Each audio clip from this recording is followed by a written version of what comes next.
Okay class. So as seen that मैंने अभी देखा कि किसी बच्चे ने मेरे को डाउट पूछा नहीं है, तो मैंने आपसे पहले ही बोला था अगर आप मुझसे डाउट नहीं पूछोगे तो मैं ये मान के चलूँगा कि हाँ आपसे सारे क्वेश्चंस बन गए हैं, सारे क्वेश्चंस हो गए होंगे। तो मैं एक्सपेक्ट कर रहा हूँ कि सबने सारे के सारे क्वेश्चंस अटैम्प्ट करके देख लिए होंगे और उनको आ गया होगा कि क्वेश्चंस कैसे करने हैं। क्योंकि अगर आपको डाउट होता तो आप मुझसे पूछते कि सर ये क्वेश्चन तो मुझसे हुआ नहीं, ये कैसे होगा। किसी ने मुझसे ऐसा पूछा नहीं कि मेरे को कोई क्वेश्चन नहीं आ रहा है, तो अगर आप मुझसे पूछते तो मैं आपको बताता, क्योंकि आपने पूछा नहीं है। तो I am moving on to the next chapter, structure of atom. Structure of atom, ठीक है ना। नए चैप्टर पर जाने से पहले मैं आपसे एक बात बता देता हूँ। पहली बात, आपको पिछले चैप्टर के नोट्स पूरे कंप्लीट करके एक पीडीएफ फॉर्म में बनाने हैं। जैसे मान लो आपने कॉपी में काम किया, जितना भी काम आपने किया है आपको क्या करना है, एक पीडीएफ फॉर्म में बनाना है और वो पीडीएफ क्लासरूम ऐप पे सबमिट कर देनी है। क्लासरूम ऐप पे सबमिट कर देनी है। आप एक पीडीएफ सबमिट करोगे, सिंगल पेज का करोगे, आपके 20-25 पेज से ऊपर हो जाएंगे, तो वो आप एक उसमें सबमिट नहीं कर सकते, क्योंकि वो सिर्फ 25 ही इमेजेस को अलाउ करता है एक बारी में, ठीक है ना। तो आपको क्या करना है, पीडीएफ बनानी है। पीडीएफ कैसे बनानी है मैंने आपको बताया था। एडोब स्कैन नाम का एक इंडियन ऐप है। This is an Indian app, adobe की ऐप है, ठीक है ना। एडोब स्कैन है, इसको आप सर्च करना प्ले स्टोर पे, ठीक है ना। प्ले स्टोर पे आप सर्च करोगे तो आपको मिल जाएगा ये ऐप। इस पर क्लिक करना और जब इसको डाउनलोड कर लोगे तो आपको पता चलेगा कि ये एक ऐसी ऐप है जिसमें आप फ़ोटो क्लिक कर सकते हो। जैसे जैसे आप फ़ोटो खींचोगे वो अपने हिसाब से सिर्फ आपके पेपर वाले एरिया को क्रॉप करके एक पीडीएफ बना देगा, जिसमें आपके सारे के सारे पेजेस जो हैं वो लाइन से लग जाएंगे, ठीक है ना। इसको पढ़ना भी ईजी होगा और उसमें जो आपकी फ़ोटो जो आपके पेजेस होंगे वो भी अच्छे दिखेंगे, ठीक है ना। ऐसा दिखेगा कि जैसे आपने स्कैन किए हैं, उससे क्या स्कैनर से स्कैन किए हैं, अच्छा स्कैन करता है। तो ट्राई करना कि जब आप फ़ोटो खींचो तो ऐसे, जैसे मेरे किस समय देखो कैमरा एकदम सीधा है, ऐसे सीधा कैमरा रख के फ़ोटो खींचने की कोशिश करना, ठीक है ना। एकदम पैरेलल हो कैमरा इसके, तो एकदम अच्छी फ़ोटो आएगी, ठीक है ना। ठीक है, तो एडोब स्कैन को यूज़ करेंगे और वहाँ से पीडीएफ बना के भेजेंगे, ताकि क्या हो, आपको इजीली ये यहाँ पर सबमिट हो जाएगा। क्योंकि जब मेरे को पहली बार किसी बच्चे ने सबमिट किया हो, उसने 25 पेजों की अलग अलग कॉपी सबमिट कर दी है, 25 पेजेस अलग अलग इमेजेस खींच के सबमिट कर दिए। और वो फिर मुझसे कह रहा है सर इसे 25 ही अलाउ कर रहा है, मैं बाकी कैसे भेजूँ। तो मैंने उसको बताया कि ऐसे भेजना है आपको, ठीक है ना।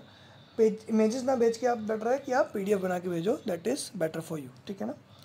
और हर एक चैप्टर के आगे मैंने आपको मार्क्स असाइन कर रखे हैं, आपने देखा होगा 4 मार्क्स लिखे हुए हैं। तो जो आपके 30 नंबर का जो आपका प्रैक्टिकल होता है उसके जो आपको नंबर मिलेंगे वो इन्हीं नंबर से मिलेंगे। फॉर एग्जांपल आपने क्या किया, मेरे को सबमिट करा अपना काम। मैं आपको हर एक चैप्टर के एंड में 4 to 5 डेज़ की विंडो दूंगा। 4 to 5 डेज़ मीन्स जैसे आज कल चैप्टर ख़त्म हुआ है तो आपके पास वेडनेसडे तक का टाइम है। सिर्फ वेडनेसडे तक जो जमा करेगा और उसके पास एक रीज़न होगा कि हाँ सर मेरे पास मैं ऐसा हो गया इसलिए मैं जमा नहीं कर पाया था, मैं इसलिए लेट हूँ, तो उसका लेट सबमिशन नहीं लगेगा। जो भी वेडनेसडे के बाद वैसे भी जो भी मंडे के 6 PM के बाद सबमिट करेगा तो उसका लेट सबमिशन अपने आप लग जाएगा। इसे ऐप में ऑलरेडी बता देता है कि इसने सबमिट क्या किया है, लेट किया है, तो लेट सबमिशन तो आपका लग जाएगा। तो आपको मेरे को ऐसा रीज़न चाहिए जो जेन्युइन होना चाहिए, और वेडनेसडे तक निकल जाएगा तो उसके बाद आप सबमिट तो आप करोगे, जो सबमिट करोगे उसके आपको सिर्फ हाफ मार्क्स मिलेंगे, ठीक है ना। और आप सबमिट नहीं करोगे तो -2 भी मिलेगा, ठीक है ना आपको। दैट मीन्स 4 नंबर में से आपको -2 मार्क्स मिलेंगे अगर आप सबमिट नहीं करते हो किसी एक असाइनमेंट को, ठीक है ना। मतलब एक चैप्टर भी अगर आप मिस करोगे अपना तो आपको नंबर -2 मिलेंगे सीधा उसमें, ठीक है ना। तो मतलब दूसरे नंबर चैप्टर के जो नंबर हैं वो भी कट जाएंगे। तो 30 में से अगर आपको नंबर चाहिए अच्छे तो ये आप क्या करोगे, ये काम करोगे। और अटेंडेंस भी आपकी शॉर्ट हो जाएगी अगर आपके पास जेन्युइन रीज़न नहीं है तो, ठीक है ना। अटेंडेंस शॉर्ट होगी तो उसका अलग है, आपको पता है बाकी अटेंडेंस शॉर्ट होने में क्या होगा आपके साथ, ठीक है ना। तो बच्चे ये सब ध्यान देंगे, थोड़ा सा सीरियस हो जाएंगे। मैं देख रहा हूँ बिल्कुल सिंसियरिटी नहीं दिखा रहे हैं आप। 11th क्लास में आ गए, आपको बहुत सिंसियर होना पड़ेगा, ठीक है ना। मैं ऑलरेडी आपको बता चुका हूँ कि आपकी जो ये 10th के जो आपके जो भी कॉन्सेप्ट बिगड़े हुए हैं उसकी वजह से 11th में बहुत प्रॉब्लम होने वाली है, ठीक है ना। तो उस प्रॉब्लम से बचना है, ठीक है ना। हमको उस प्रॉब्लम से बचना है जो हमारे साथ प्रॉब्लम होने वाली है, ठीक है ना। तो उससे बचने के लिए जो मैं पढ़ा रहा हूँ साथ साथ पढ़ते जाएंगे और करते जाएंगे। अगर नहीं करेंगे साथ साथ तो पाइल अप हो जाएगा काम और आपसे नहीं होगा काम, अगर आप 11th में रेगुलरली नहीं पढ़ रहे हो हर दिन 2-4 घंटे, तो आप ये मान के चलो कि you can not pass 11th class. 11th class pass करना बहुत इतना ईजी नहीं है, इतना ईजी नहीं है, ठीक है ना। 12th क्लास से ज़्यादा टफ है 11th क्लास, ये बात याद रखना। अगर आप, क्योंकि आपका सिलेबस एकदम से बहुत ज़्यादा हो गया, हर आपको पता है आपकी केमिस्ट्री की 2 बुक्स है, फिजिक्स की 2 बुक्स हैं, जहाँ पर आपको 10th में केमिस्ट्री के सिर्फ 4 चैप्टर होते थे, वहाँ पूरी 2 बुक हैं और पूरी बुक्स में 12-12, 14-14 चैप्टर्स हैं, ठीक है ना। तो 2 केमिस्ट्री की बुक, 2 फिजिक्स की बुक, ठीक है ना। मैथ्स की भी 1 है 12th में, वो भी 2 हो जाएंगी, ठीक है ना। तो ये ऑलरेडी इतने ज़्यादा हो चुका है आपका सिलेबस कि आपके लिए पहाड़ जैसा सिलेबस है, इसको कंप्लीट जल्दी से जल्दी करने की कोशिश करनी है, ठीक है ना। तो क्या करना है, 2 चैप्टर्स, एक पहला चैप्टर ख़त्म हो गया है, जिसने मुझे काम भेजा है गुड, जिसने नहीं भेजा है वेरी गुड। आप अपना ही घाटा कर रहे हो, मेरा घाटा नहीं कर रहे हो। मेरा काम है सिर्फ मार्क्स देना, ठीक है ना। मैं स्ट्रिक्ट रहूँगा मार्किंग में। अगर आप अपनी तरफ से लापरवाही दिखाओगे तो मैं बहुत स्ट्रिक्ट रहूँगा मार्किंग में, ठीक है ना। फिर बाद में आप मुझसे मत कहना सर मेरी परसेंटेज कम हो रही है, मेरे इतने नंबर कम हो जाएंगे तो मैं फेल हो जाऊँगा, मेरे इतने नंबर कम है। मेरे पास जस्टिफिकेशन होगा आपके हर नंबर का कि मैं आपको ये नंबर क्यों दे रहा हूँ, इतने नंबर क्यों काट रहा हूँ, ठीक है ना। आपको ऑल एन एवरेज 100 में से कितने नंबर लाने होते हैं, 33 मार्क्स लाने होते हैं। यानी कि अगर आपके 70 में से 23 से कम मार्क्स आ रहे हैं, ठीक है ना, और आपके टोटल में मार्क्स 33 से कम हो जा रहे हैं, ठीक है ना। मान लो आपने यहाँ पर कोई वर्क सबमिट नहीं किया है, आपके नंबर नेगेटिव में ऑलरेडी आ चुके हैं, तो वहाँ पर अगर आप मान लो कि आपने 30 नंबर लाए और आपके ऑलरेडी -8 हैं, तो मैं आपको 22 मार्क्स देके फेल करूँगा, 23 देके पास नहीं करूँगा, ठीक है ना बेटा। तो मार्किंग स्कीम मैं एकदम टाइट रखूँगा, क्यों? क्योंकि आप अगर लापरवाही दिखाओगे, ये मैं बिल्कुल बर्दाश्त नहीं करूँगा, क्योंकि मैं आपके लिए पूरी मेहनत कर रहा हूँ, तो आपको भी अपनी तरफ से पूरी मेहनत करनी है, ठीक है ना। मैं आपको बहुत अच्छे से पढ़ाऊँगा, ठीक है ना, हर चीज़ आपको अच्छे से समझ में आएगी, लेकिन आपको काम करना पड़ेगा। जैसे आपको अभी इस समय आपको क्या घाटा हुआ, आपको ये घाटा हुआ कि जो भी आपके डाउट्स होंगे वो आप मुझसे नहीं पूछ पाए, क्योंकि आपने क्वेश्चंस अटैम्प्ट ही नहीं किए थे और मैं सीधे नेक्स्ट चैप्टर पे बढ़ गया हूँ, ठीक है ना। अगर आपने क्वेश्चन अटैम्प्ट करे होते, आपके पास आपके डाउट्स होते, तो आप मुझसे पूछते, तो वो मैं डाउट आपके अभी क्लियर करता, ठीक है ना। तो ये घाटा आपका है, मेरा नहीं है। अगर हम आगे बढ़ जा रहे हैं, इसका मतलब घाटा आपका हो गया, ठीक है ना। तो next chapter is structure of atom, ठीक है ना। तो इस चैप्टर को स्टार्ट करने से पहले इसको थोड़ा सा इंट्रोडक्शन देखेंगे, ठीक है ना। क्या होता है पहले बेटा एटम?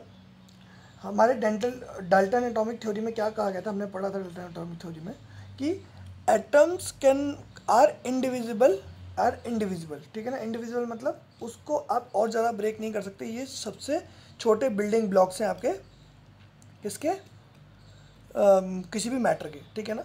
लेकिन बाद में हमें क्या पता चला, एटम्स भी 3 चीज़ों से मिलके बना है, प्रोटॉन, न्यूट्रॉन्स और इलेक्ट्रॉन्स, ठीक है ना। इन तीनों से मिलके बना हुआ, ये बात हमें पता चली, ठीक है ना। तो बाकी जितने भी बात कही थी डाल्टन ने एटम्स के बारे में कि वो यूनिक होते हैं, वो उनका एक जैसा एक एटम होगा वैसे सारे एटम्स होंगे अंदर पार्टिकल्स में, ऐसा जो सबसे छोटा स्ट्रक्चर रहेगा वो स्ट्रक्चर पूरे पार्टिकल का सेम रहेगा, ठीक है ना। तो डाल्टन एटॉमिक थ्योरी ने ये सब बातें बताई, laws of conservation of mass के बारे में पढ़ा, कांस्टेंट प्रोपोर्शन के बारे में पढ़ा, मल्टीपल प्रोपोर्शन के बारे में, जो भी हमने अभी पढ़ा था, लॉस पढ़ा थे, वो सारे आपको पता होने चाहिए पिछले चैप्टर के, ठीक है ना, जो मैंने आपसे डिस्कस करे। और मोल कॉन्सेप्ट के बारे में अच्छे से पता होना चाहिए कि मोल्स कॉन्सेप्ट क्या है, what is a mole, what is Avogadro number, ये पता होना चाहिए, ठीक है ना। तो एटम्स को जब और छोटा किया, और छोटा तोड़ने की कोशिश करी, तो वो कैसे करी, कैसे डिस्कवरी हुई, इसके बारे में पढ़ेंगे सबसे पहले। स्ट्रक्चर तो बाद में पढ़ेंगे, पहले उसके बारे में पढ़ेंगे कि जिस कॉन्स्टिट्यूएंट पार्टिकल से वो बन के बना हुआ है, ठीक है, मिल के बना हुआ है, वो क्या है, ठीक है ना। तो पहला सब एटॉमिक पार्टिकल मीन्स एटम्स के अंदर के पार्टिकल्स को क्या कहोगे आप, सब एटॉमिक पार्टिकल्स, ठीक है ना, जो कि क्या है, इलेक्ट्रॉन्स, प्रोटॉन्स और न्यूट्रॉन्स हैं। तो स्ट्रक्चर ऑफ एटम बताने के लिए सबसे पहले हमें क्या करना था, हमें उसके पार्टिकल्स के बारे में पता होना चाहिए, तभी तो आप बता पाओगे कैसे बना हुआ है। तो उसको निकालने के लिए सबसे पहले क्या किया, एक कैथोड रे एक्सपेरिमेंट किया गया, कैथोड रे एक्सपेरिमेंट किया।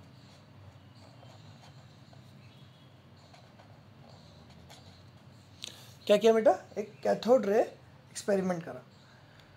तो कैथोड रे एक्सपेरिमेंट जो आपने किया, उसमें क्या होता है, उसमें क्या करते हैं हम लोग, एक ऐसे ट्यूब लेते हैं, ठीक है ना, और यहाँ अंदर क्या बना देते हैं बेटा, वैक्यूम होता है, कुछ नहीं होना चाहिए यहाँ पर, सिर्फ वैक्यूम होना चाहिए, ठीक है ना। एक कैथोड होता है, एक यहाँ पर एनोड होता है, ठीक है ना।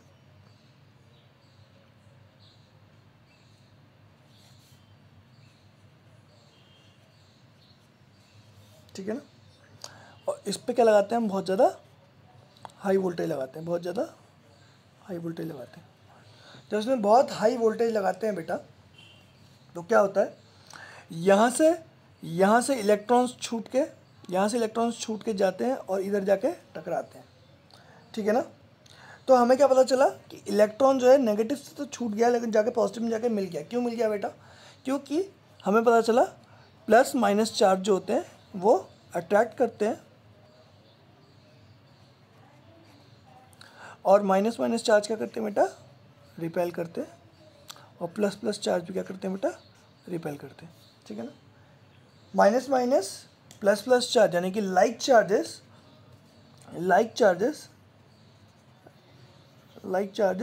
रिपेल एंड अनलाइक चार्जेस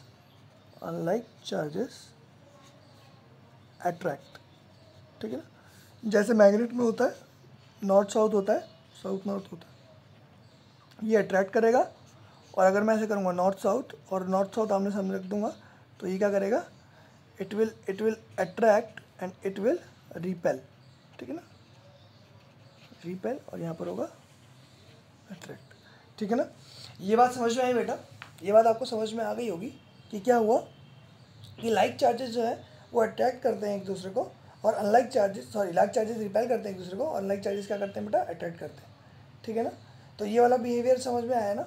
तो अब इलेक्ट्रॉन की डिस्कवरी कैसे हुई, किसने करी थी इलेक्ट्रॉन की डिस्कवरी किसने करी थी?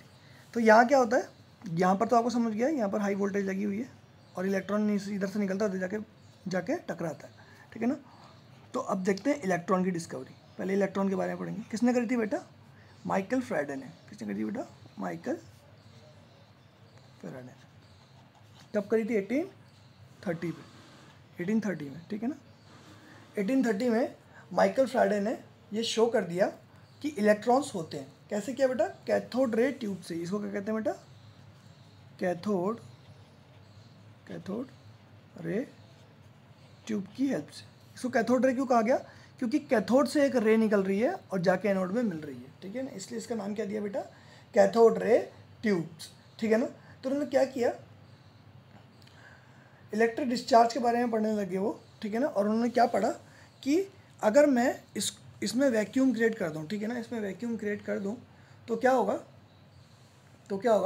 आप मेरे जो इलेक्ट्रॉन्स हैं यहाँ से निकलते हैं और इसमें जाके मिलते हैं। लेकिन ये मिलते हैं, ये कैसे पता चलेगा? उसने क्या किया, यहाँ पर एक क्या लगाई, फ्लोरोसेंट ट्यूब लगाई।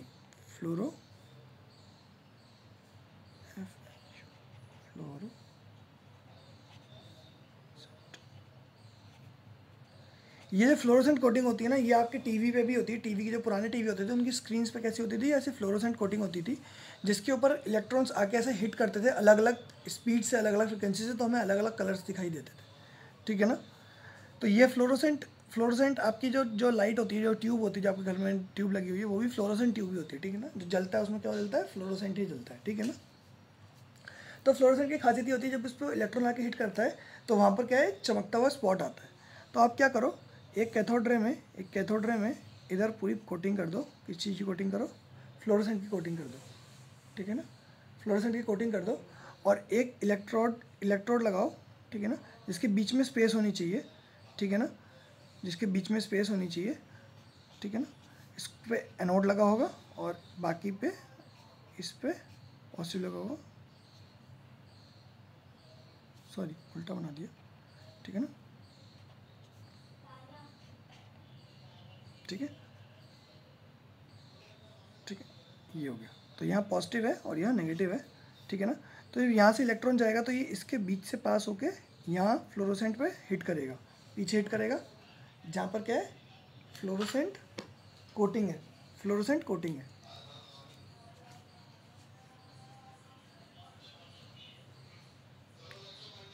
फ्लोरोसेंट कोटिंग है, ठीक है।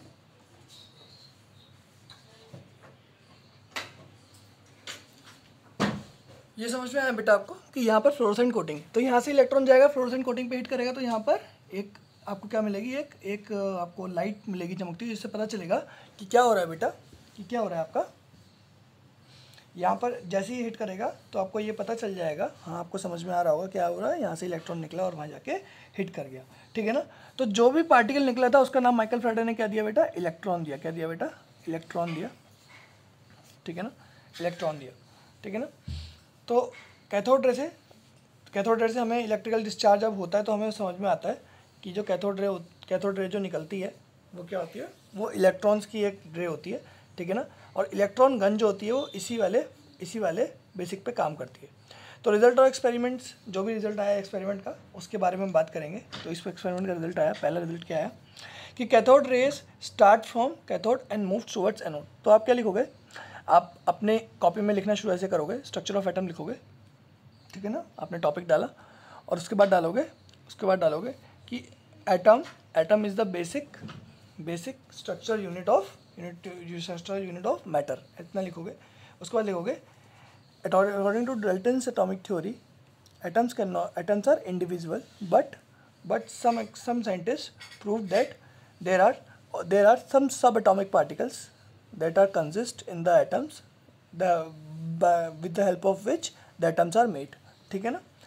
तो आप इतना लिखोगे, उसके बाद आप ये लिखोगे कि हाँ डिस्कवरी ऑफ सबएटॉमिक पार्टिकल्स, इतना लिखोगे और पहली हेडिंग डालोगे डिस्कवरी ऑफ इलेक्ट्रॉन।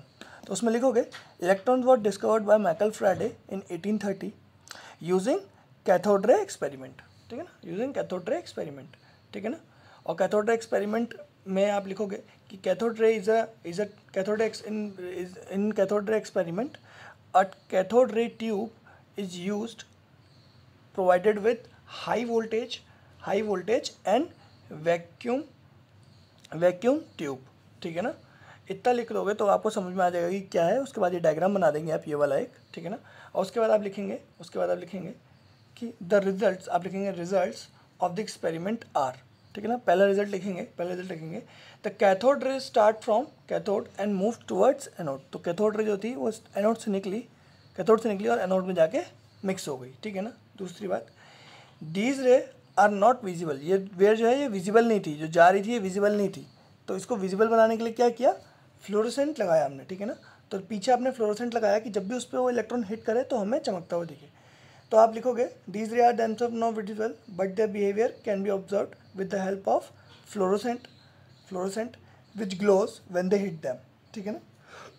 इसका एग्जांपल टीवी पिक्चर का मैंने आपको दिया था। पिक्चर ट्यूब जो होती है पीछे, आप चाहे वो लिख लो चाहे मत लिखो, कोई चल जाएगा काम, इतना आपको समझ में आ जाएगा, ठीक है ना। थर्ड आप पॉइंट लिखोगे in the absence of electric और magnetic field these rays move in a straight line.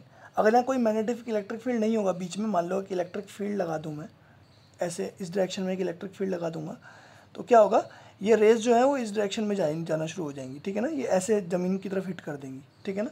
अगर मैं इसमें मैग्नेटिक फील्ड लगा दूंगा ऐसे, ठीक है ना, बाहर से जा रहा है और अंदर की तरफ जा रहा है, मैग्नेटिक फील्ड लगा दूंगा, तब भी क्या होंगी ये rays according to Fleming right hand rule क्या होगा, ये इस तरफ को जाके हिट करेंगी, ठीक है ना। तो ये जो रूल्स होते हैं वो रूल्स आपने जब 9th क्लास में पढ़े होंगे, ठीक है ना। Fleming left hand rule right hand rule पढ़े होंगे आपने 9th-10th क्लास में पढ़े होंगे।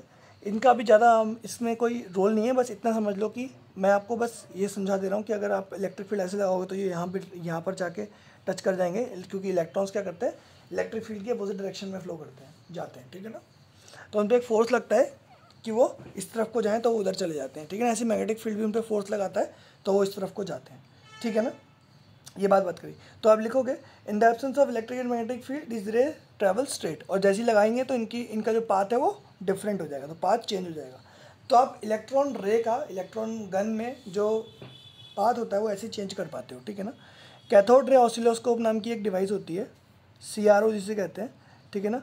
उसमें यही यूज़ होता है ताकि अगर हमें स्क्रीन में कुछ देखना है। ये कैथोड रे ऑसिलोस्कोप किस लिए काम आता है, ये काम आता है जो वेवफॉर्म होती है, जो भी बन रही होती है उसे देखने के लिए, तो उसमें यही फिनोमिना यूज़ होता है, कैथोड रे यूज़ होती है, ठीक है ना।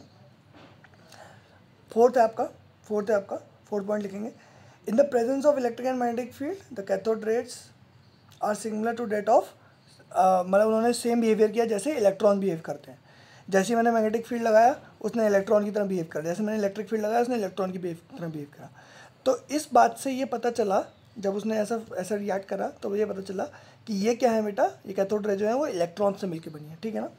तो आप लिखोगे In the presence of electric and magnetic field, the behavior of cathode ray was similar to that of negatively charged particles, that is electrons. That's why these cathode rays are made up of electron as observed. ठीक है ना, इतना लिख लिया आपने। पांचवी आपने observation देखी, the characteristics of cathode ray do not depend upon the material of electrodes. मतलब ये इस मटेरियल पे डिपेंड नहीं करेगी, आप इलेक्ट्रोड किसी भी मटेरियल का बनाओ वो उस पर डिपेंड नहीं करिए। इसका मतलब जो इलेक्ट्रॉन जो पार्टिकल्स हैं, इलेक्ट्रॉन्स जो एक ऐसा यूनिट है, वो किसी भी एटम के अंदर या किसी भी तरह के एलिमेंट के अंदर सेम है। ठीक है ना, हर एलिमेंट में एक ही तरह का इलेक्ट्रॉन है।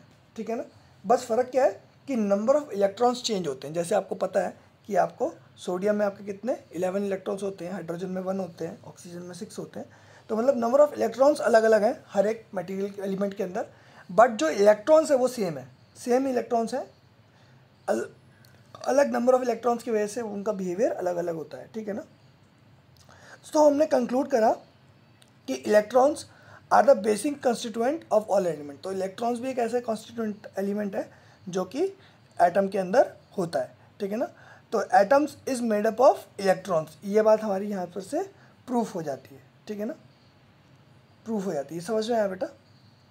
ठीक है, तो एक ऑपरेटर्स के बारे में हम और डिस्कस करेंगे जो कि मास रेशियो बताएगा इलेक्ट्रॉन का। मास रेशियो मतलब चार्ज टू मास रेशियो, मतलब कि कितना चार्ज होता है हर एक इलेक्ट्रॉन में, और उस चार्ज एक इलेक्ट्रॉन के का जो मास होता है उस पर जो चार्ज होता है उससे उस पर क्या इफेक्ट आता है। ठीक है ना, तो उसे कहते हैं बेटा, उसे कहते हैं चार्ज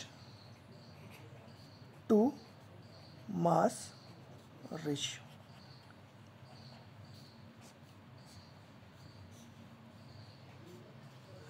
देखते हैं बेटा हमने अभी तक क्या पढ़ा है, देखते हैं उसके आगे डिस्कस करेंगे। तो मैंने आपको ये बताया कि ये जो पार्टिकल्स थे वो मेरे इलेक्ट्रॉन थे।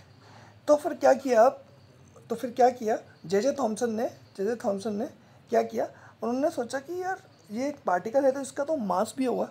ठीक है ना, तो अगर इसका मास हैवी होता तो ये ऐसे मूव ही नहीं कर पाता, तो इसका मतलब इसका मास भी कम होगा। तो इन्होंने क्या हिसाब निकाला, इन्होंने सोचा कि अगर मैं चार्ज टू मास रेशियो का निकाल लूँ तो मुझे पता चल जाएगा कि इसकी एफिशिएंसी कितनी होगी मूव करने की अपने डायरेक्शन में चलते समय। फॉर एग्जांपल ऐसे मान के चलो कि एक आदमी 80 किलो का वो भाग रहा है और एक आदमी है 20 किलो का वो भाग रहा है। तो आपको क्या लगता है, आप किस आदमी को आराम से हल्के से फोर्स से उसकी डायरेक्शन को चेंज कर सकते हो? कौन से आदमी को?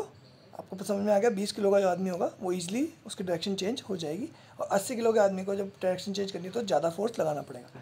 दैट मीन्स जो उसकी स्पीड यानी कि उस पर जो फोर्स लग रहा है, ठीक है ना, उस पर और उसके मास के रेशियो पे डिपेंड करता है कि आपको कितना फोर्स लगाना पड़ेगा। ठीक है ना, उसके मास पे डिपेंड करता है। तो यानी कि अगर उसकी स्पीड ज़्यादा होगी तो स्पीड बाय मास का रेशियो ज़्यादा होगा, तो आपको ज़्यादा एफर्ट्स डालने पड़ेंगे उसकी डायरेक्शन को चेंज करने के लिए। ठीक है ना, जो हल्का होगा उसमें आपको कम फोर्स लगाना पड़ेगा, और जो ज़्यादा भारी होगा जो 80 kg का होगा उस पर आपको ज़्यादा फोर्स लगाना पड़ेगा उसकी डायरेक्शन को चेंज करने के लिए, उसको अगर ऐसे भेजना है तो। ठीक है ना, इसमें कम पे ही इतना चला जा रहा है और उसमें ज़्यादा लगाने पे भी इतना जा रहा है। ठीक है ना, तो यानी कि अगर इलेक्ट्रॉन्स का मास कम है तो वो ईजिली घूम जाएंगे, और इलेक्ट्रॉन्स का मास ज़्यादा होता है तो वो ईजिली नहीं घूमते। लेकिन हमने क्या देखा, थोड़ा सा भी इलेक्ट्रिक मैग्नेटिक फील्ड लगाते हैं तो वो अपनी चार्ज को अपनी पोजीशन को चेंज कर जाते हैं। इसका मतलब इलेक्ट्रॉन्स का जो मास है वो बहुत कम है। ठीक है ना, इसका मतलब इलेक्ट्रॉन्स का मास बहुत कम है, और उस कम मास को डिफाइन किया जे थॉमसन ने। जे थॉमसन ने क्या बताया, जे थॉमसन ने बोला कि इलेक्ट्रॉन पे कुछ चार्ज होगा जिसको हम ई से डिवाइड करेंगे, जिसकी वैल्यू होती है 1.6 इंटू 10⁻⁻90 कूलम, इसके बराबर होती है। और इलेक्ट्रॉन का एक मास होता है जिसकी वैल्यू होती है 9.11 इंटू 10⁻31 kg। ठीक है बेटा, तो मास ऑफ इलेक्ट्रॉन कितना बताया मैंने, 9.11 इंटू 10⁻31 kg, ये वैल्यू उन्होंने बताई। और ये अप्रॉक्स वैल्यू बेटा, एग्जैक्ट वैल्यू नहीं है, ये अप्रॉक्स वैल्यू है। हम लोग इतना लिख के 9.1 लिख के भी यूज़ कर लेते हैं कई बार। ठीक है ना, समझ में आ रहा है कितना हल्का है हल्का इलेक्ट्रॉन का मास 10⁻31 kg के बराबर है, ठीक है ना। जितना नेगेटिव में जाते जाते हैं उतनी ज़्यादा छोटी वैल्यू होती जाती है। मैं आपको ऑलरेडी पिछले वाले चैप्टर में आपको बता चुका हूँ ये बात, ठीक है ना। तो क्या देखना है, तो कैथोड, हाँ, तो जे थॉमसन ने जो अरेंजमेंट लगाया उसने क्या किया, परपेंडिकुलरली जो हमारी रे मूव कर रही थी उसके परपेंडिकुलरली क्या किया, उसके परपेंडिकुलरली एक मैग्नेटिक फील्ड और एक इलेक्ट्रिक फील्ड लगाया। उससे क्या देखा उन्होंने क्या किया, देखो ये एक आपका डायग्राम दिया हुआ है, देखेंगे कैथोड रे है, इधर से कैथोड रे, इसके बाद इन्होंने कैथोड रे को और बढ़ा दिया है, ठीक है ना। यहाँ कैथोड रे को और बढ़ा दिया है और कैथोड रे में यहाँ पर एक छेद कर रखा है जिसके बीच से क्या हो रहा है, आपके जो इलेक्ट्रॉन्स है वो पास हो रहे थे। और इसके आगे एक मैग्नेटिक फील्ड, एक ऐसे नॉर्थ साउथ पोल लगा दिए, ठीक है ना, और ऐसे क्या कर दिया है, प्लेट लगा दी है, ठीक है ना। इसको हम नेक्स्ट पेज में मैं बताता हूँ आपको, तो ज़्यादा समझ में आएगा, ठीक है ना।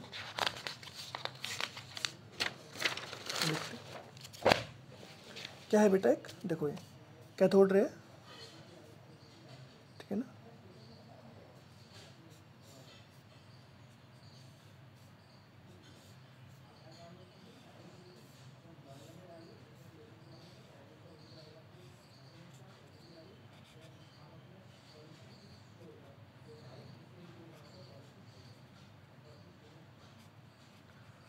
यहाँ क्या बेटा, फ्लोरोसेंट फिल्म है, कोटिंग भी बोल लो या फिल्म बोल लो, एक पूरी फिल्म लगा दी इन्होंने इधर चारों ओर फ्लोरोसेंट की, कि जिस पे कहीं भी जाके हिट होगा तो मेरे को यहाँ पर क्या दिखेगी, एक लाइट दिखेगी थोड़ी सी, ठीक है ना, जो कि शॉक की तरह होगी। ऐसा लगेगा कि शॉक लग रहा है वहाँ पर जाके ऐसे हिट करेगा जहाँ पर, वहाँ लाइट जलेगी, ठीक है ना। और यहाँ से क्या है आपका, ये क्या है बेटा, this is your anode, this is your cathode. Anode मैंने एक छेद कर दिया, तो जहाँ पर छेद है सिर्फ वहाँ से ही क्या होगा, मेरे इलेक्ट्रॉन्स पास होंगे। जैसे मान लो यहाँ से इलेक्ट्रॉन्स चले, सिर्फ छेद वाले पास हो जाएंगे, बाकी यहाँ से जो जा रहे थे वो सब इसमें जाके मिल जाएंगे, जो बचे हुए वो पास हो जाएंगे। जो यहाँ पहुँचे, जब वो यहाँ पहुँचे तो क्या देखा हमने देखा कि एक तो इन्होंने क्या लगा दिया, यहाँ पर पोलैरिटी लगा रखी है, इलेक्ट्रिक फील्ड लगा रखा है। तो यहाँ पर एक प्लेट लगाई है पॉजिटिव चार्ज की, और यहाँ एक प्लेट लगाई है क्या, नेगेटिव चार्ज की। जब भी मैं ऐसे पॉजिटिव से नेगेटिव चार्ज की प्लेट लगाता हूँ तो क्या होता है, मेरा इलेक्ट्रिक फील्ड होता है वो क्या होता है, इलेक्ट्रिक फील्ड आता है। यहाँ पर कैसे इलेक्ट्रिक फील्ड आएगा, नीचे की डायरेक्शन में। जब नीचे की डायरेक्शन में इलेक्ट्रिक फील्ड आता है तो क्या होगा, जो आपके इलेक्ट्रॉन्स होंगे वो कैसे जाएंगे, वो ऊपर की तरफ जाएंगे। कैसे जाएंगे, यहाँ से ऊपर की तरफ जाएंगे, यहाँ हिट करेगा, ठीक है ना। और मान लो मैग्नेटिक फील्ड लगाया है, एक मैग्नेटिक फील्ड भी लगाया है, देखते हैं बेटा, मैग्नेटिक फील्ड लगाया, ठीक है ना। यहाँ पर इस तरफ को तो साउथ लगा हुआ है, यहाँ लगा हुआ है साउथ, और यहाँ लगा हुआ है, पीछे लगा हुआ है इसके नॉर्थ। ये ऐसे पड़ा है, 3D में दिखा रहा हूँ मैं आपको, ऐसे पड़ा हुआ है, ठीक है ना। जैसे आपके बुक में दे रखा है, ऐसे पड़ा हुआ है, ऐसे मानेंगे, ऐसे पड़ा हुआ है, ठीक है ना। क्या है, इस तरफ क्या है बेटा, इस तरफ है नॉर्थ और इस तरफ है साउथ, ठीक है ना। उल्टा लगा दिया, जैसे बुक में लगाया जैसे उसको उल्टा लगाया। जब भी यहाँ नॉर्थ से साउथ ऐसे है तो यानी कि मेरा मैग्नेटिक फील्ड ऐसे, ठीक है ना। तो इस पर फोर्स कैसे लगेगा, ऊपर की तरफ। तो ये वाली डायरेक्शन भी कहाँ भेजेगी, इलेक्ट्रॉन्स को कहाँ भेजेगी, ऊपर की तरफ ही भेजेगी। तो अब इलेक्ट्रॉन्स क्या हो जाएंगे, ऊपर की तरफ जाएंगे। जैसे ही मैं इसकी डायरेक्शन को रिवर्स करूँगा तो क्या होंगे, कुछ इलेक्ट्रॉन्स इस तरफ को आएंगे, ठीक है ना। तो वो 3 डायरेक्शन में इलेक्ट्रॉन्स कहाँ आ रहे हैं, जब सिर्फ नॉर्थ साउथ लगा होगा ऐसे तो उधर की तरफ जाएगा, जब सिर्फ प्लस माइनस लगा होगा तो उधर की तरफ जाएगा। तो ये वाला है, ये है ओनली मैग्नेटिक फील्ड और इलेक्ट्रिक फील्ड, ठीक है ना। और जब दोनों लगे होंगे तो यहाँ पर पहुँच जाएगा, ठीक है ना, बोथ। और जब कोई नहीं लगे होंगे तो कहाँ जाएगा, ये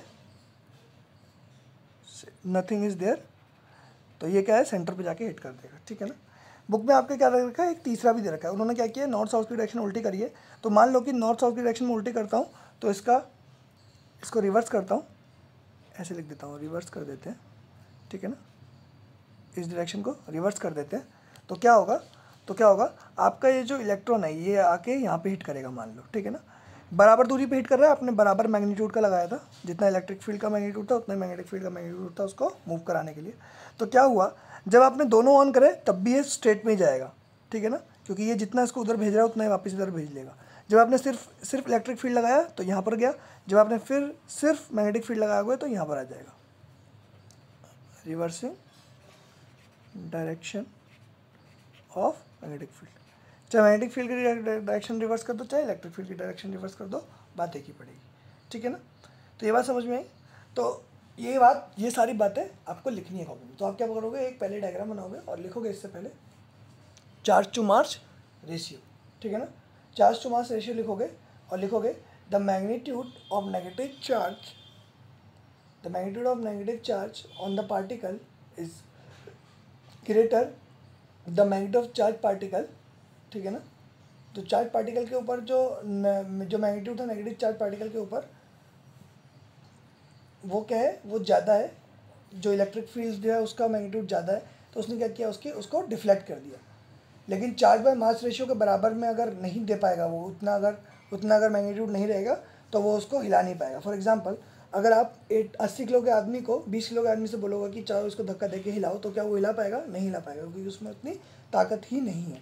ठीक है ना। वहीं आप 80 किलो वाले को कहोगे 20 वाले किलो वाले को हिलाने के लिए, तो वो आराम से हिला लेगा। तो यही वाला रूल यहाँ भी लगेगा कि अगर जो मैग्नीट्यूड है, जो नेगेटिव चार्ज का मेरे पास मैग्नीट्यूड है, और उस उतने मैग्नीट्यूड के हिसाब से अगर मैं उतना इलेक्ट्रिक मैग्नेटिक फील्ड नहीं लगाऊंगा, तो उसका कोई बाइफिकेशन नहीं, उसका कोई पाथ भी डिफ्लेक्शन नहीं होगा। पाथ में डिफ्लेक्शन के लिए आपको क्या करना पड़ेगा, मैग्नीट्यूड ज़्यादा देना पड़ेगा। ठीक है ना, पहली चीज़ ये। दूसरा बात, the mass of the particle. ठीक है ना। तो मास जितना कम, the mass of the particle is lighter the particle greater the deflection, मतलब जितना हल्का पार्टिकल होगा उतनी ज़्यादा डिफ्लेक्शन होगी। ये बात आपको समझ में आ गई। और स्ट्रेंथ ऑफ इलेक्ट्रिकल और मैग्नेटिक फील्ड, जितनी ज़्यादा स्ट्रेंथ ज़्यादा होगी इलेक्ट्रिकल मैग्नेटिक फील्ड की, उतनी ज़्यादा ये डिफ्लेक्शन ज़्यादा होगी। ठीक है। बहुत ज़्यादा डिफ्लेक्शन होगी तो हो सकता है कि फ्लोरोसेंट के हिट ही ना करे, ये क्या करे, ज़्यादा डिफ्लेक्शन हो गई, मान लो बहुत ज़्यादा डिफ्लेक्शन हो गई, इतनी डिफ्लेक्शन होगी कि ये यहाँ जाके हिट कर जाएगा। ठीक है ना। बहुत ज़्यादा डिफ्लेक्शन हो जाएगी। ठीक है ना। अगर आपका मैग्नेटिक फील्ड बहुत ज़्यादा स्ट्रॉन्ग होगा तो हो सकता है कि इतना डिफ्लेक्ट हो जाए कि यहाँ जाके हिट हो जाए, फ्लोरोसेंट पे हिट ही ना करे, आपको कुछ दिखे ही ना वहाँ पर स्क्रीन पे। ठीक है ना। तो ये है एक्सपेरिमेंट जो जे थॉमसन ने किया था। ठीक है ना, कैथोड रे के ऊपर। इसके बाद हम कल पढ़ेंगे कि कैसे चार्ज टू मास रेशियो हमने निकाला, चार्ज ऑफ इलेक्ट्रॉन क्या होता है, मास ऑफ इलेक्ट्रॉन क्या होता है, इसके बारे में जानेंगे। ठीक है ना। Thank you guys.